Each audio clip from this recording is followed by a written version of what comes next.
Okay, welcome in 2-minute drill time with a very special guest today, FS1 and SiriusXM's Nick Wright. How you doing, buddy? I'm good. Good to see you, Sam. Good to see you, Bruce. Thanks for having me on, guys. Yeah, Bruce Gradkowski as well, and me, Sam Monson, just a guy talking some football. So topic number one, camps have actually started. So, of course, Tom Brady looks fantastic in a Bucs uniform. Can the Bucs have the number one offense in the NFL with Tom Brady there? Nick? I would be shocked if they have the number one offense. Now, I'm more bearish on Brady than most. I think he's clearly on the downslope, and I think that the Bucs are not record-wise going to be drastically improved from last year. But even if I'm wrong, even if Brady can have something of a resurgent season, when you have offenses such as Kansas City, I think Baltimore's going to be excellent again, Dallas in the NFC, New Orleans in their own division, I think it'd be very hard-pressed for the Bucs to even have a top 5 offense, much less the number one offense in football. Where are you at on it, Bruce? That's a good point, Nick. I mean, Tom Brady, the way he played last year, under pressure, 49 grade passing grade for us at PFF. But you know what? He's going to have a good offensive line around him. He has weapons around him. I don't see him being the number one offense overall this season, but definitely a top 10, I think so, with Bruce Arians firing leftward. He's got the weapons. If he has a clean pocket, his in rhythm grade last year was still good, above the 90s. So, but definitely not number one, but they'll be all right. That last point, I think, is key, right? Because almost all of the decline last year, I think, can be traced back to the fact that just nobody was getting open for the Patriots. When he was still in rhythm, Tom Brady is still a top quarterback and could still be in Tampa Bay this year now that they have 2 top 10 wide receivers in Godwin and Evans. I think the pieces are there for the Bucs to have the number one offense in the NFL, but you're trying to get it all to come together with like no preseason, no real training camp. I just don't think it's going to coalesce in time for them to have the number one offense. Coalesce, by the way, I was taken aback for a moment, Sam. It's a hell of a Didn't think I was that smart, minutes. Right? It's great. All right, so listen, Bruce, I was watching Derek Carr press conferences, as I do religiously, and he came out and said he's sick of being disrespected. Bruce, is Derek Carr disrespected or properly respected? I think he's properly respected. I definitely don't think he's disrespected. I think last year you look 17 big-time throws, 12 turnover-worthy plays. He's not pushing the ball downfield as much as I would like to see. He has to elevate his teammates' play around him. He's worried too much about what everyone else is thinking and saying.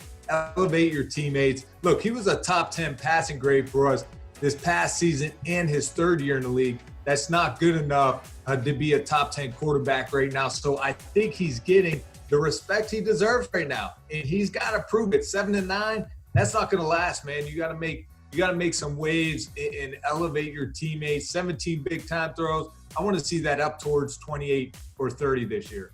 Yeah, I think he's being disrespected, but I think he's brought it on himself with his own play. Like, he can't complain about it. This is what you are right now. He's got one of the lowest average depths of target in the NFL. It's below 8 each of the last 2 seasons. That isn't good. He's got the number 18 overall PFF grade among quarterbacks over the past 2 years. Again, not good. And in terms of putting the ball beyond the first down markers, over the last 2 years, he is 41 out of 45 quarterbacks. That's why you're being disrespected. It's justified. Yeah, I mean, what's the line? If it's not paranoid, if they're actually out to get you, Right. This is a first cousin of that. It's not disrespect if it's accurate. It's just analysis. Like, I didn't have the PFF grades in front of me, but in my head, you know what I think of Derek Carr as?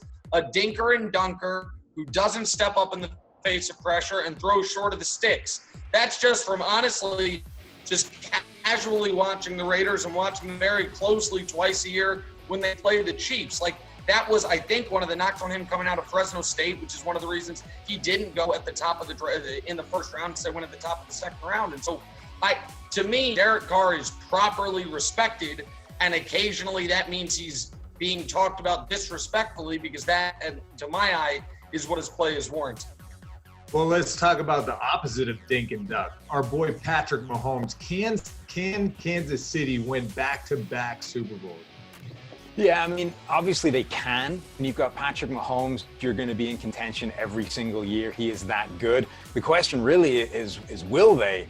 And you've got to side with the field, I think, when you're trying to project anybody winning a Super Bowl. It's so tough to win championships. And Tom Brady and the New England Patriots, I think they've kind of broken everybody's expectations of what great championship caliber teams and individuals are capable of doing. And all the Chiefs this season are talking about winning Michael Jordan levels of championships. And, it's possible Mahomes is going to get them in contention every single year. Andy Reid is amongst the best minds in the game. They've kept most of their key players, but it's so hard to beat the field every single year and get to that Super Bowl and win it. So, I think they can. I would bet against them doing it, though. I understand why you take the field against them. I wonder if it was you can have the Chiefs or pick any three other teams. Would you take the Chiefs versus the best three other teams in football? I think I probably would for a couple of reasons. One is, in the last year, we didn't have a full off season. The lockout year, what happened? The Super Bowl champion Packers responded by going 15-1. The Patriots, I think, went from 13-3 to 12-4. The Steelers 12-4 to 12-4. The lack of an offseason, I think, really benefits teams with continuity, not a lot of roster turnover, obviously, same quarterback, same coach. And as far as the Chiefs becoming a dynasty, Bruce, people don't think about this. NFL's always been a league of dynasties. Every decade's had one. The Packers to the Steelers, to the Niners, to the Cowboys, to the Patriots, and that's the 60s to now. And even within those decades, you had kind of mini dynasties. The Dolphins in the 70s won 2 Super Bowls, went to 3. In the 80s, the Giants won 2 out of 5. In the 90s, the Broncos won back-to-back. So I think repeat champions are not as rare historically as they have been contemporaneously in the NFL. And I think the Chiefs have the best chance of anyone we've seen in a very long time, Bruce. Well, that's a cool point, Nick. I mean, I love the fact, if you're right, of how the decades in the past have correlated and responded. But, it's hard to do, man. And I think the Chiefs have everything they need to get it done. I think Patrick Mahomes was off a little bit last year just for the fact of, coming back from that injury. But, man, they made a run through those playoffs. They have the weapons. A lot of young guys, though. Tyreek Hill talking about let's go get 7. How about go get 2? And we'll see. But I don't think they'll repeat. I think, like Sam said, man, they'll always be in contention for it because of Andy Reid and Patrick Mahomes. Just those two alone. It'll be exciting to see. But I don't think they repeat this year. You got to look out for a dark horse like the Steelers, Big Ben. If he comes back healthy, another team in the AFC that could give him a problem in the playoffs. Thanks for watching the PFF YouTube channel. And if you want to subscribe, all you have to do is push the button. Don't forget everything you get. A little fantasy, push the button. A little green line for the gambling aspects of the game, push the button. College football, push the button. The YouTube channel from PFF.